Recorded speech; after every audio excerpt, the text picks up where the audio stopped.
Assalamualaikum warahmatullahi wabarakatuh. Apa kabar semuanya? Ya, semoga semuanya selalu dalam keadaan sehat ya. Iya, pada video kali ini kita akan membahas contoh soal PPPK atau P3K guru SD untuk kompetensi teknik. Sebelum lanjut pada video ini, alangkah baiknya bagi teman-teman yang belum subscribe, silahkan di subscribe. Terima kasih. Ya, kita lanjut. Contoh soal nomor 1. Untuk menunjang kegiatan pembelajaran dan segala hal dalam konteks pendidikan digunakanlah bahasa Indonesia. Hal tersebut merupakan fungsi bahasa Indonesia sebagai A. Alat perhubungan tingkat nasional, B. Alat pengembangan kebudayaan dan iptek nasional, C. Bahasa yang digunakan dalam peristiwa kenegaraan, D. Bahasa pengantar di lembaga pendidikan. Pembahasan, karena berada dalam konteks pendidikan, maka bahasa Indonesia berfungsi sebagai bahasa pengantar di lembaga pendidikan. Jadi jawaban yang paling tepat adalah D. Bahasa pengantar di lembaga pendidikan. Contoh soal nomor 2. Menyimak sebagai sebuah keterampilan berbahasa karena A. Menyimak sambil melakukan aktivitas lain tidak mampu menanggapi secara tepat. B. Menyimak sambil melakukan aktivitas lain mampu menanggapi secara tepat. C. Membaca sambil menyimak mampu menangkap pembicaraan secara benar. D. Menyimak sambil menyanyi ternyata dapat menanggapi secara tepat.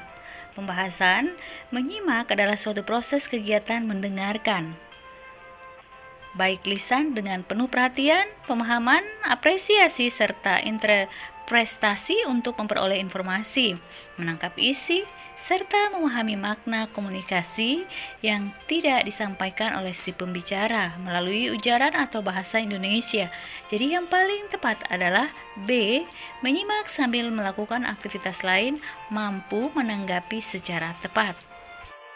Contoh soal nomor 3. Dalam pembelajaran membaca permulaan, ada beberapa metode yang dapat digunakan kecuali A. Metode kupas rangkai suku kata, B. Metode kata lembaga, C. Metode SAS, D. Metode cerita. Pembahasan, yang bukan dalam pembelajaran membaca pemula adalah metode cerita, karena metode cerita kurang tepat untuk atau sulit digunakan untuk pembelajaran membaca pemula.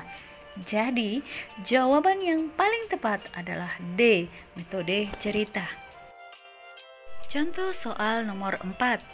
Hakikat karya sastra apapun bentuknya tetap sama, yakni A. Pengalaman kemanusiaan dalam segala wujud dan dimensinya, B. Pengalaman kemanusiaan dalam segala wujud dan waktunya, C. Pengalaman kemanusiaan dalam segala hal, D. Pengalaman kemanusiaan dalam segala aspek kehidupan. Pembahasan, substansi karya sastra apapun bentuknya tetap sama, yakni pengalaman kemanusiaan dalam segala wujud dan dimensinya.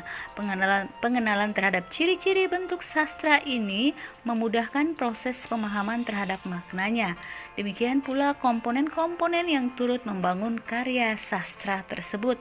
Jadi, jawaban yang paling tepat adalah A. Pengalaman kemanusiaan dalam segala wujud dan dimensinya. Contoh soal nomor 5. Sastra Indonesia terbagi menjadi beberapa jenis, yaitu A. Puisi, prosa, sajak, B. Puisi, santun, drama, C. Puisi, prosa, drama, D. Puisi, drama, sajak. Pembahasan, jenis-jenis karya sastra Indonesia: puisi, novel, cerita pendek, drama, roman, prosa. Jadi jawaban yang paling tepat adalah C. Puisi, prosa, drama. Contoh soal nomor 6. Mempelajari sejarah setiap masyarakat menjadi lebih baik. Pernyataan tersebut adalah manfaat mempelajari sejarah dalam hal A. Sejarah dapat memberikan kesenangan dan kegembiraan. B. Sejarah dapat digunakan sebagai pedoman bagi suatu bangsa. C. Sejarah dapat dijadikan sebagai profesi. D. Sejarah dapat mengetahui kejadian masa lampau. Pembahasan, sejarah dapat digunakan sebagai pedoman bagi suatu bangsa. Dengan mempelajari sejarah, setiap masyarakat akan menjadi lebih baik. Maka, jawaban yang paling tepat adalah B. Sejarah dapat digunakan sebagai pedoman bagi suatu bangsa. Contoh soal nomor 7. Apakah persamaan hubungan antara sejarah dengan antropologi? A. Menempatkan manusia sebagai subjek dan objek dalam kajiannya. B. Keduanya menunjukkan proses yang mencakup keterlibatan para pelaku. C. Terlibat dalam faktor-faktor eksternal yang bersifat sosiologis. D. Berorientasi terhadap pandangan hidup para pelakunya. Pembahasan, hubungan antara sejarah dan antropologi dilihat karena keduanya mempunyai persamaan yang menempatkan manusia sebagai subjek dan objek dalam kajiannya. Maka, jawaban yang paling tepat adalah A. Menempatkan manusia sebagai subjek dan objek dalam kajiannya. Contoh soal nomor 8. Negara Kesatuan Republik Indonesia terdiri atas beraneka ragam budaya, bahasa, ras, agama, dan kepercayaan yang semuanya diikat dalam satu pedoman Bhinneka Tunggal Ika dengan lambang negara Garuda Pancasila. Kedua hal tersebut diatur dalam Undang-Undang Negara Nomor A. Undang-Undang Nomor 15 Tahun 2006. B. Undang-Undang Nomor 17 Tahun 2006. C. Undang-Undang Nomor 24 Tahun 2009. D. Undang-Undang Nomor 38 Tahun 2009. Pembahasan, Undang-Undang Nomor 24 Tahun 2009 tentang bendera, bahasa, dan lambang negara serta lagu kebangsaan disahkan pada 9 Juli 2009. Maka, jawaban yang paling tepat adalah C. Undang-Undang Nomor 24 Tahun 2009. Contoh soal nomor 9. Lingkungan di sekitar kita terbagi atas dua macam, yaitu lingkungan alam dan lingkungan buatan, di mana keduanya memiliki manfaat dan tujuan yang sama, yaitu A. Untuk memenuhi kebutuhan manusia, B. Melestarikan lingkungan masyarakat, C. Sebagai sumber pengetahuan dan teknologi, D. Sebagai sumber kekayaan alam. Pembahasan, manfaat dan tujuan dari lingkungan alam dan lingkungan buatan adalah sama-sama untuk memenuhi kebutuhan manusia. Jadi, jawaban yang paling tepat adalah A, untuk memenuhi kebutuhan manusia. Contoh soal nomor 10. Sudut antara jarum kompas dengan arah utara sebenarnya disebut A. Inklinasi, B. Deklinasi, C. Kutub, D. Bumi. Pembahasan, sudut deklinasi adalah sudut penyimpangan yang dibentuk antara jarum magnet utara-selatan dengan arah utara-selatan yang sebenarnya. Maka jawaban yang paling tepat adalah B, deklinasi. Contoh soal nomor 11. Berikut ini adalah jenis jamur yang dapat dimanfaatkan sebagai sumber makanan, kecuali A. Jamur kuping, B. Jamur tiram, C. Jamur sarang burung, D. Jamur payung. Pembahasan, jamur sarang burung ini tidak lazim dijadikan sebagai sumber pangan karena terlalu keras dan kecil. Belum pernah ditemukan dalam catatan bahan makanan atau bahkan tidak ditemukan dalam resep makanan masakan manapun. Jadi, jawaban yang paling tepat adalah C. Jamur sarang burung. Contoh soal nomor 12. Pada siang hari yang panas, kerbau senang berkubang pada air berlumpur. Kesenangan kerbau tersebut termasuk A. Penyesuaian diri terhadap air, B. Penyesuaian diri secara morfologi, C. Penyesuaian diri secara fisiologi, D. Penyesuaian diri secara tingkah laku. Pembahasan, adaptasi tingkah laku adalah kegiatan atau tingkah laku hewan yang menyesuaikan dengan kondisi lingkungan untuk membantunya bertahan hidup. Adaptasi tingkah laku bisa berupa hasil belajar ataupun insting atau naluri sejak lahir. Jadi, jawaban yang paling tepat adalah D, penyesuaian diri secara tingkah laku. Contoh soal nomor 13. Gangguan mata yang tidak bisa melihat benda dekat dengan jelas adalah A. Miopi, B. presbiopi, C. hipermiopi, D. hipermetropi. Pembahasan rabun dekat atau hipermetropi adalah gangguan penglihatan jarak dekat. Jadi jawaban yang paling tepat adalah D. hipermetropi. Contoh soal nomor 14. Membran timpani yang menangkap getaran suara terdapat di bagian A. telinga luar, B. telinga tengah, C. telinga dalam, D. saluran eustachius. Pembahasan, gendang telinga berada dalam bagian telinga luar. Telinga luar dibagi menjadi 3, yakni daun telinga, rongga telinga, dan gendang telinga atau membran timpani. Jadi jawaban yang paling tepat adalah A. telinga luar. Contoh soal nomor 15. Berikut ini merupakan fungsi kulit, kecuali A. sebagai indera peraba, B. sebagai alat pengeluaran, C. sebagai alat pengatur suhu tubuh, D. sebagai pembuat sel-sel darah. Pembahasan, kulit memiliki beberapa fungsi.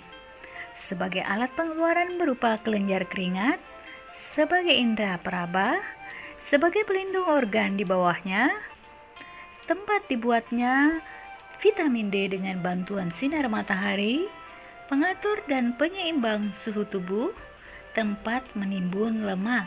Maka jawaban yang paling tepat adalah D. sebagai pembuat sel-sel darah.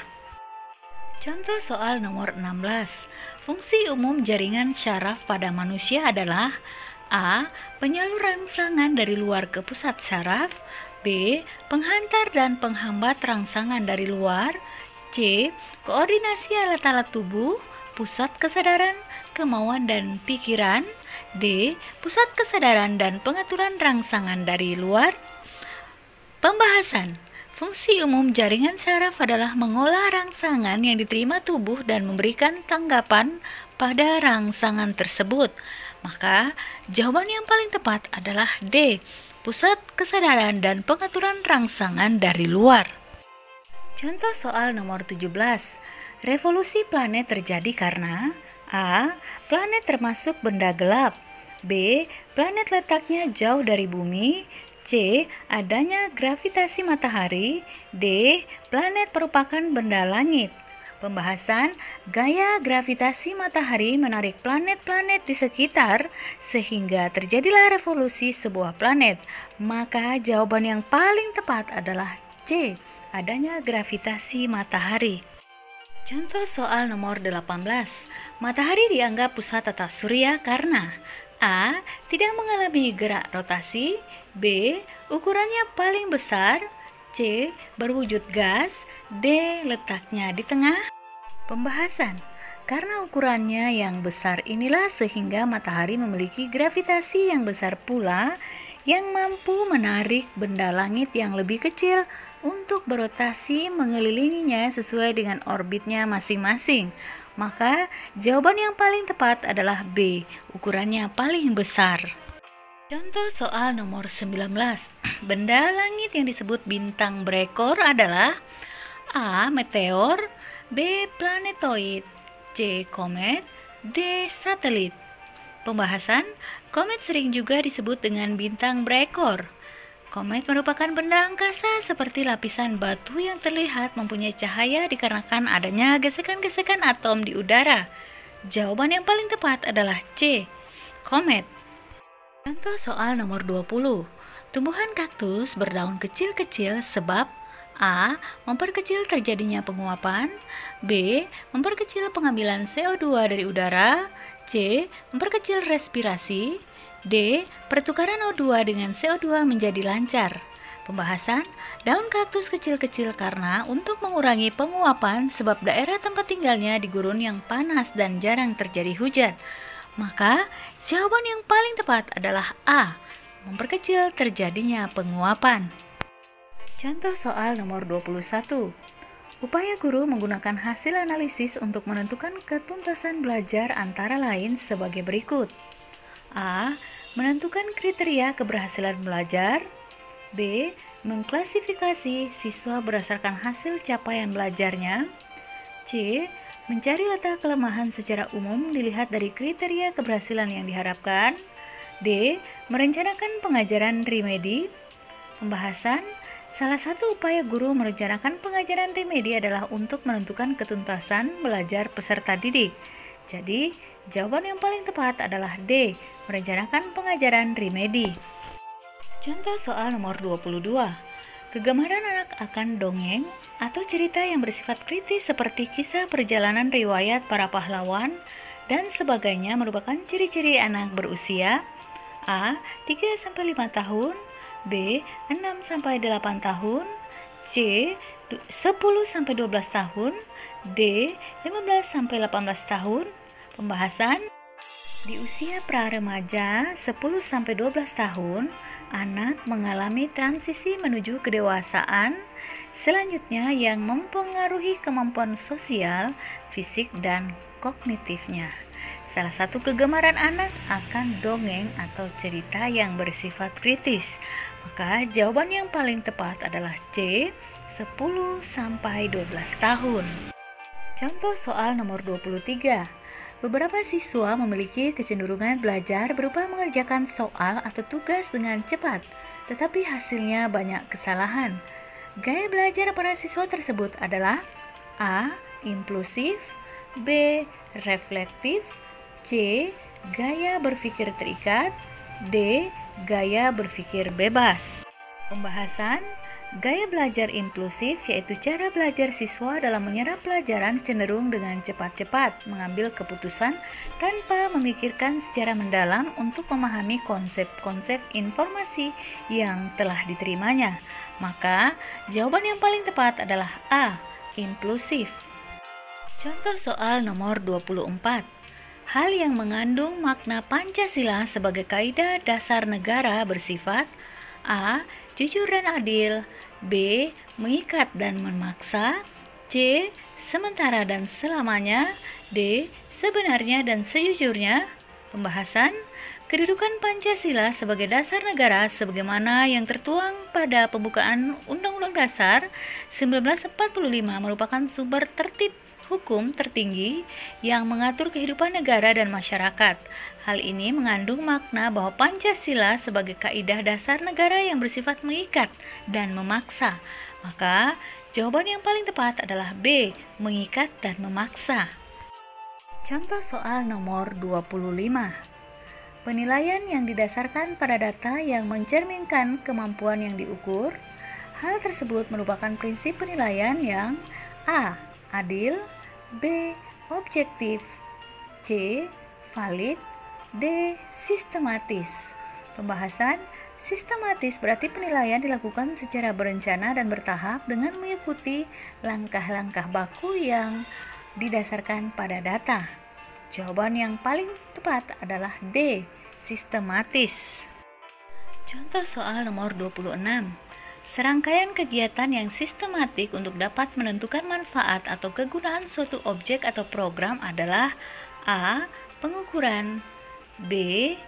Evaluasi, C. Penilaian, D. Prestasi. Pembahasan.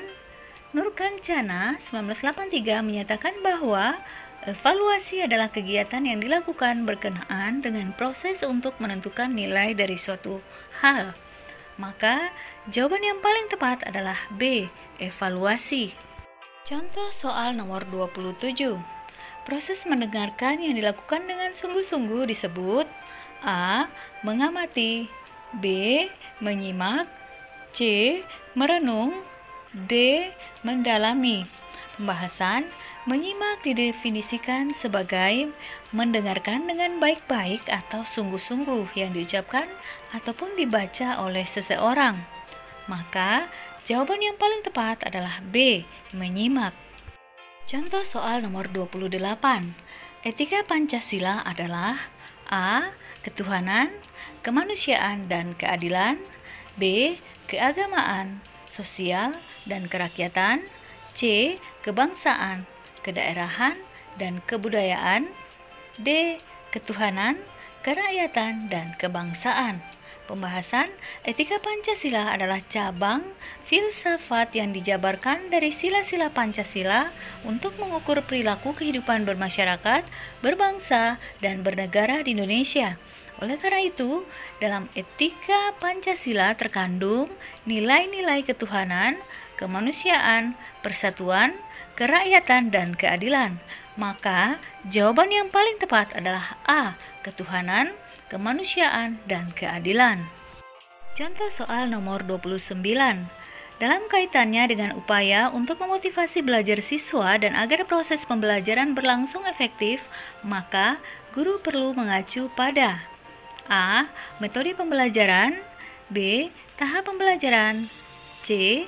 Pendekatan pembelajaran, D. Gaya pembelajaran. Pembahasan, pendekatan pembelajaran dapat diartikan sebagai titik tolak atau sudut pandang kita terhadap proses pembelajaran yang merujuk pada pandangan tentang terjadinya suatu proses yang sifatnya masih sangat umum.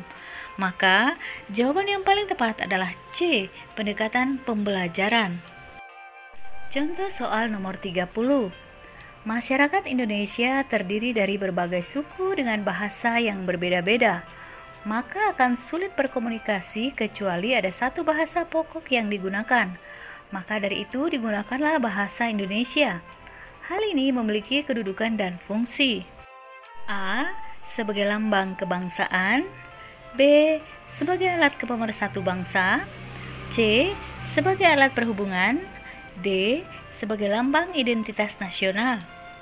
Pembahasan, dalam kedudukannya sebagai bahasa nasional, salah satu fungsi bahasa Indonesia adalah sebagai alat perhubungan antar warga, karena pada soal di atas membahas tentang berbagai suku dengan bahasa yang berbeda-beda.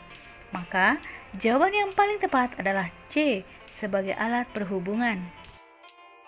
Contoh soal nomor 31. Kemampuan bahasa anak mulai berkembang. Pemikiran masih statis, belum dapat berpikir abstrak, dan kemampuan persepsi waktu dan ruang masih terbatas, merupakan perkembangan anak pada tahap A. Tahap sensor motorik, B.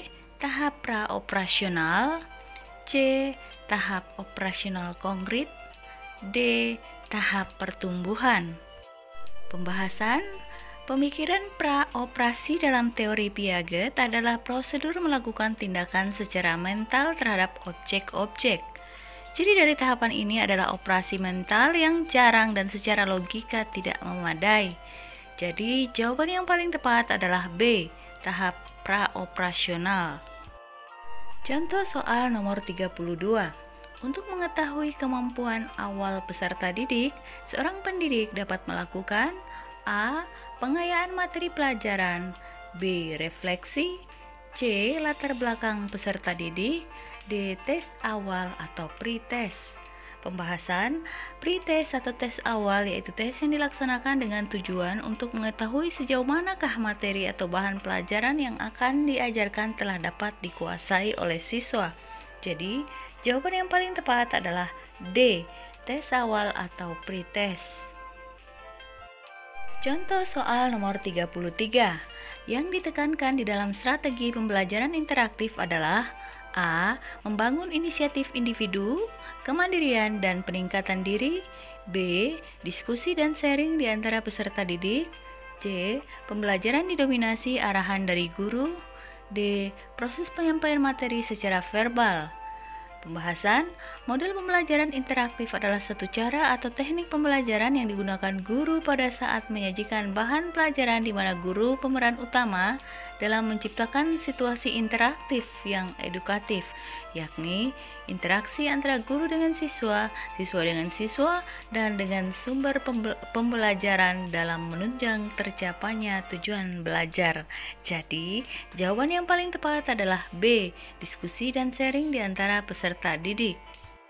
Contoh soal nomor 34. Yang dimaksud dengan penilaian adalah A. Pengumpulan dan pengolahan informasi untuk mengukur pencapaian hasil belajar peserta didik, B. Proses yang dilakukan untuk mengambil keputusan berdasarkan evaluasi, C. Membandingkan hasil pengamatan dengan suatu kriteria. D. Proses interaksi antara peserta didik dan pendidik. Pembahasan, menurut Permendikbud nomor 23 tahun 2016, penilaian adalah proses pengumpulan dan pengolahan informasi untuk mengukur pencapaian hasil belajar peserta didik. Jadi, jawaban yang paling tepat adalah A.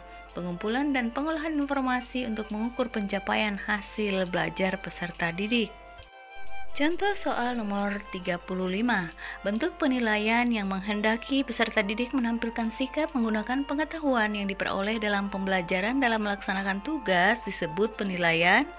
A. Pretest, B. Posttest, C. Autentik, D. Non-autentik. Pembahasan, penilaian autentik adalah istilah yang diciptakan untuk menjelaskan berbagai metode penilaian alternatif yang memungkinkan siswa dapat mendemonstrasikan kemampuannya dalam menyelesaikan tugas-tugas dan menyelesaikan masalah. Jadi jawaban yang paling tepat adalah C, autentik. Contoh soal nomor 36. Lingkup penilaian hasil belajar mencakup beberapa kompetensi, yaitu A. Kompetensi spiritual, kompetensi sikap, B. Kompetensi inti, kompetensi dasar, C. Kompetensi sikap spiritual, kompetensi sikap sosial, kompetensi keterampilan, kompetensi pengetahuan, D. Kompetensi sikap sosial. Pembahasan berikut adalah beberapa kompetensi penilaian hasil belajar: kompetensi sikap spiritual, kompetensi sikap sosial, kompetensi keterampilan, dan kompetensi pengetahuan. Jadi jawaban yang paling tepat adalah C, kompetensi sikap spiritual, kompetensi sikap sosial, kompetensi keterampilan, kompetensi pengetahuan. Contoh soal nomor 37. Aspek yang dinilai dalam penilaian terhadap siswa sebagai berikut, kecuali A. Pemahaman konsep, B. Menggunakan grafik, C. Melakukan prosedur, D. Pemecahan masalah dan sikap. Pembahasan, beberapa aspek kemampuan yang perlu diperhatikan dalam penilaian terhadap siswa adalah pemahaman konsep, prosedur, komunikasi, penalaran, pemecahan masalah. Jadi jawaban yang paling tepat adalah B, menggunakan grafik. Contoh soal nomor 38. Konsep menyodorkan berbagai situasi kepada siswa dan mendorong siswa untuk menyelidiki. Mencari jawabannya adalah konsep dan strategi. A. Discovery learning, B. Inductive learning, C. Inquiry learning, D. Cooperative learning. Pembahasan, model pembelajaran penyingkapan atau penemuan discovery atau inquiry learning adalah memahami konsep, arti, dan hubungan melalui proses intuitif untuk akhirnya sampai kepada suatu kesimpulan. Jadi, jawaban yang paling tepat adalah C, inquiry learning. Contoh soal nomor 39. Teknologi informasi dan komunikasi dalam pembelajaran memiliki 3 fungsi utama yang digunakan dalam kegiatan pembelajaran, kecuali A. Teknologi sebagai alat bantu bagi siswa dalam pembelajaran, B. Teknologi sebagai ilmu pengetahuan, C. Teknologi sebagai bahan dan alat bantu pembelajaran, D. Teknologi sebagai alat pengembangan produk. Pembahasan, fungsi utama teknologi informasi dan komunikasi dalam pembelajaran adalah teknologi sebagai alat bantu bagi siswa dalam pembelajaran, teknologi sebagai ilmu pengetahuan atau sains, kemudian teknologi sebagai bahan dan alat bantu pembelajaran atau literasi. Jadi jawaban yang paling tepat adalah D, teknologi sebagai alat pengembangan produk. Contoh soal nomor 40. Upaya membimbing siswa untuk mengembang keterampilan pengetahuan terlihat dalam upaya guru. A. Memberi contoh penting toleransi, B. Mendiskusikan bagaimana mengubah permasalahan di sekitar siswa, C. Melatih bagaimana mempersiapkan kesehatan diri dan lingkungan sekitar, D. Melatih siswa membuat keputusan yang diambil berdasarkan informasi. Pembahasan, guru berdiskusi dengan siswa untuk membahas permasalahan di sekitar merupakan upaya membimbing siswa untuk mengembangkan keterampilan pengetahuan. Jadi, jawaban yang paling tepat adalah B, mendiskusikan bagaimana mengubah permasalahan di sekitar siswa.